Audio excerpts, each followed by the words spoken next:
Okay, now that we've got the framework set up for what we're doing, what we'll do now is we'll create a new store in MobX to manage our users. And inside the source app and stores folder, we'll create a new file and we'll call this userstore.ts. And what we want to do here is say export defaults class, and we'll call it userstore. And we'll just have a single property for now, and this is going to be a user of type user, or it's going to be null, and we'll give it an initial value of null. And we need a constructor for our MobX store. And once again, we'll make use of the makeAutoObservable and pass lists as its parameter. And we'll have a computed property so that we can recognize if a user is logged in. And what we'll do, if a user is logged in, then we'll have something in this user property. If they're not logged in, it's going to be null. So what we'll do is we'll say get is logged in, and we'll return. And we'll just cast the user object into a Boolean. So we'll use the double exclamation marks and just say list.user. And then we'll create a login method. And this is going to be an async method. And we'll pass our creds, which is going to be our user form values. And inside here, what we'll do is we'll add the try, and we'll say const user equals, and we'll say await agent dot account, and we'll say login and pass the creds. And all we'll do at the moment is we'll just console.log the user to make sure that we get the user object back from our API. We'll catch any error.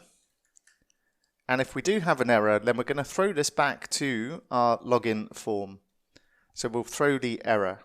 And this will suffice for the time being. And what we need to do next is add our user store to our store.ts file. So we'll open up the store.ts, and then we can add another store here. So we'll say user store is a type of user store.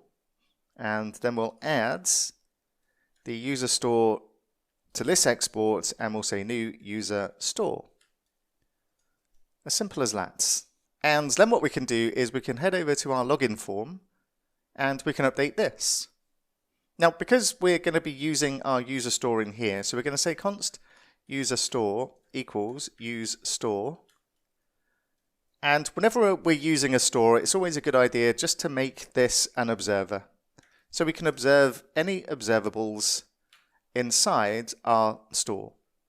And it's such an easy thing to forget. I try and get into a habit of when I add a store is to make it instantly an observer. And what we can do then is we can pass down another property from Formic to our form, and that's a property called isSubmitting. Now we don't need to create a loading indicator when we're using isSubmitting, because Formic is going to recognize the method that we use here and will automatically turn on the isSubmitting and turn it off once it's got a response back for the method that we call in the onSubmit. So what we'll do is we'll change the method here to userstore.login, and we'll pass the values. And then what we can do is also add a loading indicator to our button, and we'll just check to see if we are submitting. And what we should be able to do is go test. And we'll head back to our browser. Let's just refresh the page, get taken back to our login page.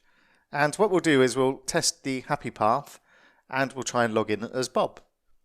So I'll log in as Bob with the correct password, and if I click log in, then we can see the loading spinner.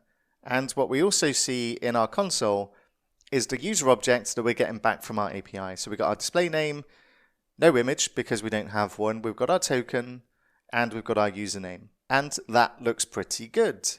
But what happens if we get the password wrong? Supposing I remove a character and then click login. Aha! Well, we see the toaster to say that we're unauthorized.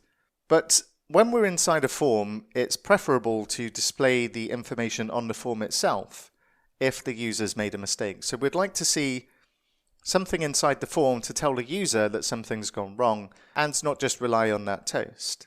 So what we'll take a look at next is how we can display the errors inside the form itself.